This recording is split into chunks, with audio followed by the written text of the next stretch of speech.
Taste the Daily. சனி பிரதோஷ விழாவையொட்டி தமிழகமெங்கும் உள்ள திருக்கோவில்களில் நந்தி பகவானுக்கு சிறப்பு அபிஷேகம் நடத்தப்பட்ட நிலையில் திரளான பக்தர்கள் வழிபட்டனர். திருப்பூர் மாவட்டம் உடுமலை தில்லை நகரில் அமைந்துள்ள ரத்னலிங்கேஸ்வரர் திருக்கோவிலில் சனி பிரதோஷ விழா விமரிசையாக நடைபெற்றது.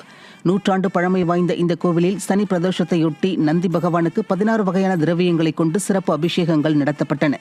நாகை மாவட்டம் வேதாரண்யம் ஸ்ரீ வேதாரண்யேஸ்வரர் கோவிலில் மார்கழி மாத சனி பிரதோஷ விழாவையொட்டி நந்திகேஸ்வரருக்கு சிறப்பு அபிஷேகம் நடத்தப்பட்டது. இதில் திரளான பக்தர்கள் பங்கேற்று வழிபட்டனர். காஞ்சிபுரம் காந்தி ரோட்டில் அமைந்துள்ள முத்தீஸ்வரர் கோவிலில் நடைபெற்ற சனி பிரதோஷ விழாவில் ஏராளமான பக்தர்கள் கலந்து கொண்டனர். நந்தியம் பெருமான் மீது ஈஸ்வரனும் ஈஸ்வரியும் அமர வைக்கப்பட்ட நிலையில் பக்தர்கள் நந்தியம் பெருமான் வாகனத்தை சுற்றி வந்து வழிபட்டனர். மயிலாடுதுறை மயூரநாதர் திருக்கோவிலில் சனி பிரதோஷத்தையொட்டி மலர்களால் அலங்கரிக்கப்பட்ட நந்தியம் பெருமானுக்கு சிறப்பு அபிஷேக ஆராதனைகள் நடைபெற்றன. பின்னர் மகா தீபாராதனை காண்பிக்கப்பட்ட நிலையில் திரளான பக்தர்கள் நந்தியம் பெருமானை வழிபட்டனர்.